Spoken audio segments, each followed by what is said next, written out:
बिस्मिल्लाहिर्रहमानिर्रहीम। अस्सलामुअलैकुम वरहमतुल्लाहि वबरकातुहू। लाखों करोड़ों दुरूद व सलाम नबी करीम सल्लल्लाहु अलैहि वसल्लम पर और आपकी आल पर। आज हमारा जो टॉपिक है वो है फंक्शंस ऑफ स्टैटिस्टिक्स। जो स्टैटिस्टिक्स का सब्जेक्ट है ये बेटा एग्रीगेट्स को डील करता है, यानी मजमूओं को डील करता है। ये सिंगल वैल्यूज पे बात नहीं करता बल्कि मजमूओं के ऊपर, एग्रीगेट्स के ऊपर ये बात करता है। तो इसके मुख्तलिफ फंक्शन हैं इस सब्जेक्ट के, हम पॉइंट वाइज उनको डिस्कस करते हैं। सबसे पहला है कि स्टैटिस्टिक्स जो है सिंप्लीफाई द कॉम्प्लेक्स डाटा। जो बहुत हैवी डाटा होता है, जो एक आम आदमी को समझने में दुश्वारी पेश आती है, स्टैटिस्टिक्स जो है उस डाटे को मुख्तलिफ ग्रुप्स के अंदर कन्वर्ट कर देता है, मुख्तलिफ ग्राफ्स के ज़रिए, चार्ट्स के ज़रिए एक आम आदमी के समझने के काबिल जो है वो बना देता है। यानी जो डाटे की कॉम्प्लेक्स फॉर्म है उसको वो सिंपलेस्ट फॉर्म के अंदर प्रेजेंट कर देता है। Statistics express the facts in suitable order, यानी जो फैक्ट्स हैं, जो हकायक हैं, उनको एक सुटेबल पैटर्न पे, सुटेबल ऑर्डर के अंदर एक्सप्रेस करने में स्टैटिस्टिक्स जो है वो हेल्प करता है। मसलन देखें, अगर कोई ये कहे कि पाकिस्तान के अंदर कोविड की वजह से बहुत ज़्यादा अमवात हुई, तो ये जो स्टेटमेंट है ये एक एम्बिगुअस स्टेटमेंट है।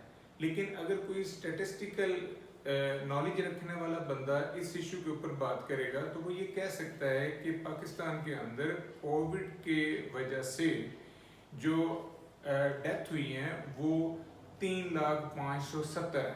अब उस बंदे ने, जो स्टैटिस्टिकल नॉलेज रखता है, उसने उसको एक स्पेसिफिक नंबर दिया कि जो वाकई इतनी अमवात हुई, यानी वो एक स्पेसिफिक नंबर को अलॉट करके वो जो पहली स्टेटमेंट की एम्बिग्विटी थी उसको उसने ख़त्म कर दिया। स्टैटिस्टिक्स जो है डाटे को कंपेयर करने में हेल्पफुल होता है, यानी दो या दो से ज़्यादा डाटों को कंपेयर करने में स्टैटिस्टिक्स जो है वो हेल्प करता है।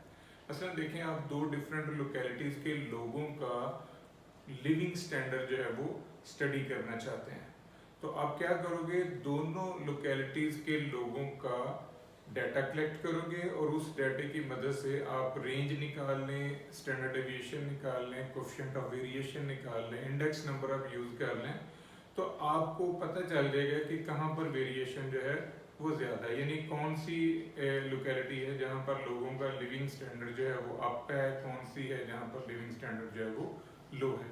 तो ये दो या दो से ज़्यादा डाटों को कंपेयर करने में हेल्पफुल होता है। स्टैटिस्टिक्स जो है ये रिलेशनशिप को मेजर करने में भी हेल्प करता है, यानी फैसिलिटेट करता है जो फैक्टर्स के अंदर रिलेशनशिप है उसको समझने में।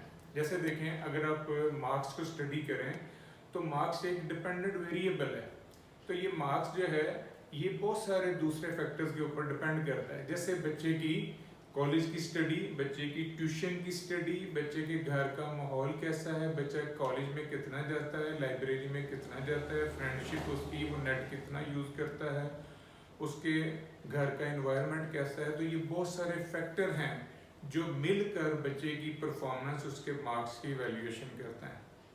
हम इसको और आसान करते हैं। देखें, अगर आप गंदम की पैदावार को स्टडी करें तो गंदम की पैदावार जो है वो बहुत सारे फैक्टर्स पर डिपेंड करती है। जैसे सीड है, सॉइल है, किसान की अपनी लेबर है, फर्टिलाइज़र है, वेदर है, वाटरिंग है, मेडिसिन है जो वो फसल को दे रहा है। तो ये बहुत सारे फैक्टर मिलकर यील्ड यानी गंदम की पैदावार को मुतय्यन करते हैं।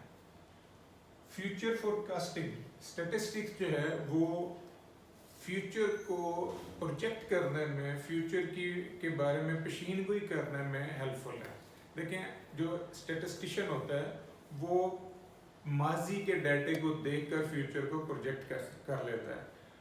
On the basis of past, future की प्रोजेक्शन इज कॉल्ड फोरकास्टिंग। देखें, ये मैंने ग्राफ बनाया है, इस ग्राफ के अंदर नो डाउट कि कभी वैल्यू कम होती है, कभी ज़्यादा होती है, लेकिन ओवरऑल जो है वो वेरिएबल के अंदर जो ट्रेंड है वो इंक्रीजिंग है। तो हम ये कह सकते हैं कि on the basis of past ये जो रिलेशनशिप है वेरिएबल का ये इंक्रीज करेगा।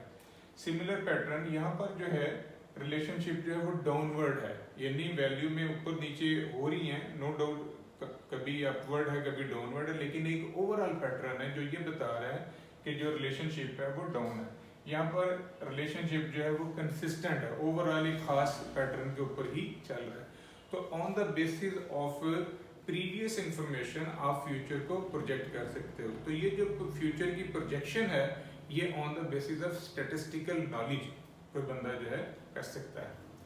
फॉर्मुलेशन ऑफ पॉलिसीज डिजाइन करने में स्टैटिस्टिकल नॉलेज जो है वो हेल्पफुल होता है। देखिए जैसे बजट बनाना, किसी सूबे के अंदर कोई किसी भी डिपार्टमेंट के अंदर रिसोर्सेज की एलोकेशन करना, जॉब क्रिएशन के हवाले से, गवर्नमेंट एम्प्लॉयज़ की सैलरीज के हवाले से, जो भी कोई भी किसी भी किस्म की माशी एक्टिविटी है, इकोनॉमिक एक्टिविटी है या कोई और एक्टिविटी है, तो उससे रिलेटेड पॉलिसीज जनरेट करने में स्टैटिस्टिक्स जो है वो हेल्प करता है, क्योंकि आपके पास सारी इंफॉर्मेशन होती है, कितनी हमारी आबादी है, कितने उसमें मेल हैं, फीमेल हैं, यंगस्टर्स कितने हैं, स्कूल जाने वाले, कॉलेज जाने वाले कितने हैं, प्रोफेशनल लोग कितने हैं, हर तरह का डाटा आपके पास मौजूद होता है और उस डाटे को सामने रख कर आप पॉलिसी जो है वो डिज़ाइन करते हो।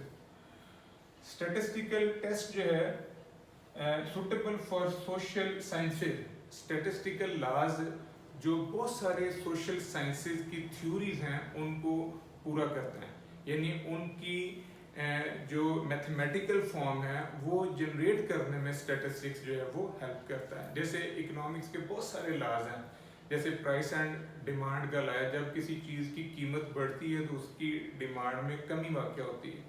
इसी तरह अगर किसी चीज़ की कीमत में कमी आती है तो उसकी डिमांड जो है वो बढ़ जाती है। प्राइस और कंजम्पशन का रिलेशनशिप है, इनकम और सेविंग का रिलेशनशिप है, इंटरेस्ट रेट और सेविंग का रिलेशनशिप है। तो ऐसे बहुत सारे रिलेशनशिप हैं जो स्टैटिस्टिक्स की मदद से हम उनको मैथमेटिकल फॉर्म में कन्वर्ट कर लेते हैं। तो इसी तरह साइकोलॉजी है, सोशियोलॉजी है, पॉलिटिकल साइंस है, इन तमाम सोशल साइंसेस के नज़रियात को मैथमेटिकल फॉर्म के अंदर कन्वर्ट करने में स्टैटिस्टिक्स जो है ये हेल्प करता है।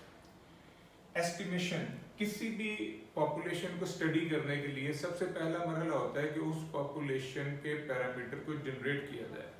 तो on the basis of sample information हम क्या करते हैं, हम उस पॉपुलेशन के पैरामीटर को जनरेट करते हैं। तो स्टैटिस्टिक्स की मदद से हम किसी भी पॉपुलेशन के पैरामीटर को, चाहे वो फाइनाइट है चाहे वो इनफाइनाइट है, हम उसके पैरामीटर को जनरेट कर लेते हैं। देन टेस्टिंग ऑफ हाइपोथेसिस या टेस्टिंग अबाउट पैरामीटर्स।